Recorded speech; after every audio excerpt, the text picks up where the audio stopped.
So first of all, a big thank you, Duncan, for your time today. I appreciate, you're really busy at the moment. I know you're always busy. I know you do lots of different things. You keep yourself, you never stick to one particular role, that's for sure, and do lots of different things all the time. So a big thank you for joining us today on this education leaders sessions that we're doing at the moment. So so welcome. Thanks very much, Nick. It's a great pleasure. Real privilege to be interviewed by you. Thanks very much. I don't know about privilege, but yeah, thank you. It is. So, we've known each other for a little while, really. And actually, it'd be really interesting, I think, for the people listening in to understand a little bit about your background, because you sort of had multiple different roles. You've been in education before, and then you went into and joined Sims, and were part of in EdTech. And then you also joined ASCL as a policy maker, and now you've gone back into headship as well. So it's really interesting. So, can you just give us a bit of background and why, what that journey has meant to you, I suppose? Yeah. Okay. So just to put a bit of detail on that, I know, Nick, I don't think you're old enough actually to remember the Morecambe and Wise show, are you? But there was my career sort of reminds me of that bit with the Grieg piano concerto and that great line, I am playing the right notes, but not necessarily in the right order. So my sort of career is a bit like that. It's got some interesting bits in it, but not necessarily in a sort of conventional route through. Well, things started off ordinarily enough, I would say. So, I did a degree in maths and started off as a maths teacher, and then I got promoted as you do. But the next school I worked in was, I suppose, not really, that usual, in that it was one of the first city technology colleges. So John Ogley in Nottingham, where I was leading maths. And one of the things that I remember there was Margaret Thatcher coming to visit my classroom, which was quite interesting, because she opened it formally. Oh no, and I suppose as a city technology college, that was all about sort of doing things differently and experimenting. But it was the first time I encountered a PC, actually. So not used a PC before then. First time I'd encountered a spreadsheet, so taught myself Excel at the time. Did a bit of sort of internal promotion there. So I ended up doing the timetable. So again, I suppose I was I used a computer to do timetabling. I'd never not of the generation that had done timetables with huge things on the wall or whatever. So that was another example of the sort of ed tech influence. Off then to deputy headship down in Filsham Valley in East Sussex, and I can remember to this day, Nick, the head there saying, "Well, you'll need to be the network manager and run Sims." And I remember saying, "What Sims?" So I'd never come across that before. But this is anybody out there who's a deputy head will know, will know that you end up with a portfolio set of responsibilities, none of which you may necessarily know anything about. So I sort of had to learn Sims, and this was when Sims was in DOS, of course. And I remember the feeling of the thrill that you used to get when Sims used to break. Which it did from time to time. I'd get the phone call, Sims is broken. The only thing I knew how to do to mend it was to delete the indices, whatever that meant. I had no idea what it meant. I just knew where to find it, and lo and behold, it used to work again. So this sort of miracle worker reputation, I had no idea really what I was doing. Sorry? Glided your hands over the top. Yes, basically it felt like that, absolutely. And there were some other technology conundrums going on at the time. So, for example, the local authority telling us that we couldn't mix our sort of admin and curriculum networks, which you sort of look back on now and think, what on earth was all that about?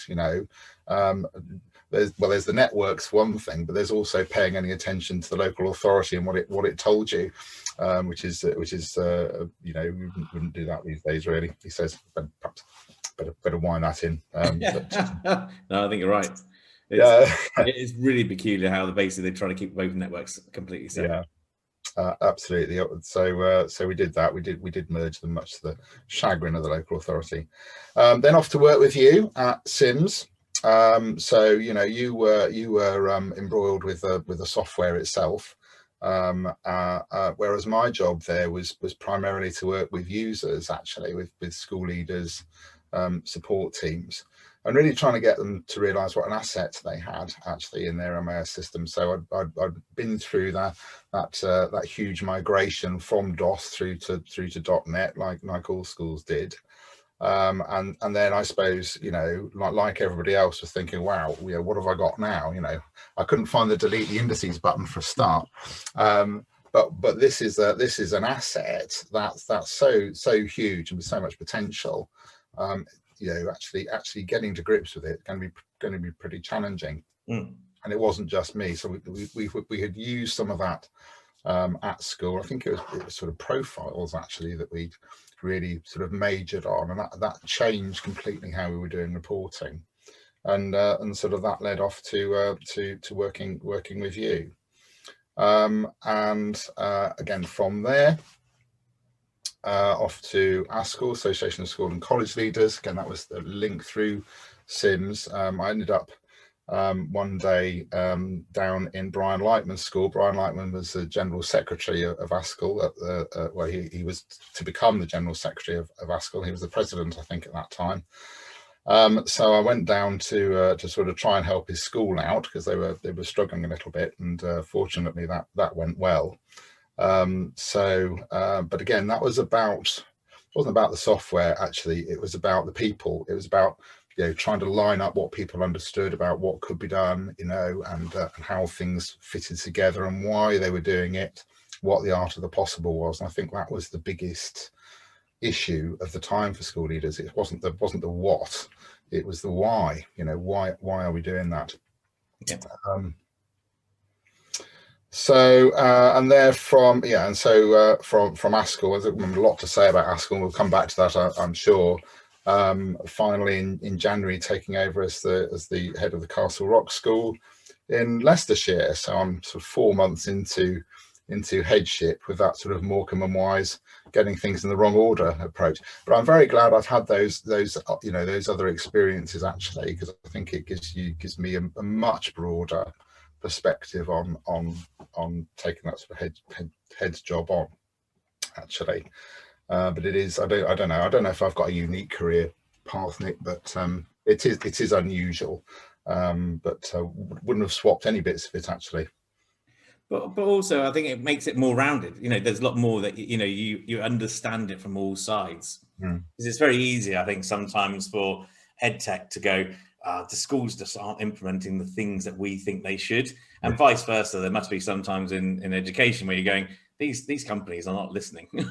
So you sort of understand it from all sides, from a cultural perspective, I guess. Yeah, that's right. And indeed, the sort of the policy part is the third piece of that triangle, isn't it? Which is so both ed tech companies and schools trying to wrestle with policy landing on them from high. So you would have had to endure changes to census requirements, as I recall, and so have schools, and everybody sort of scratching their heads. Well, why has that changed? Why are we measuring swimming pools and children's weight and all this stuff all of a sudden? Yeah. And I know we're going to go and touch on it as well later, but I think also I think I always remember that ultimately you were always looking at the outcomes. It was far more important about. It wasn't really I don't think yes, obviously you expected anyone who was entering data to it to be easy, and you wanted a system which was usable and intuitive. But ultimately, when we're working together, I can always just remember. You wanted people to get more out of the data. That was fundamentally much more important to you, and making sure leaders have what they need. Yes, well, that led us to a piece of work there, the data for improvement model we called it at the time. So I was, as I say, I was sort of engaged with the problem. How do we get school leaders, users of the system in school to get better outcomes, as you say. But that was set against the backdrop of users not really knowing what they had, which you could summarize with, we don't know what we don't know, typically, which is experience I had in Brian's school a bit, actually. So how would we find a way to make that happen? Well, there's I thought that what we needed to do was to sort of put systems language to one side and actually talk about things that would resonate with school teachers, with school leaders themselves. And there's this framework called Bloom's taxonomy that most teachers and leaders would have come across at some point, which is about thinking, actually. It sort of starts with knowledge and then goes through various steps of comprehension, for example, and then analysis and synthesis. And the top one is evaluation. And of course, evaluation is a sort of fundamental aspect of being a school leader, right? So it occurred to me one day, well, if you've got, are there any parallels between that structure and how you might approach using a management system, any system, not just in education, but any system of any sort, really?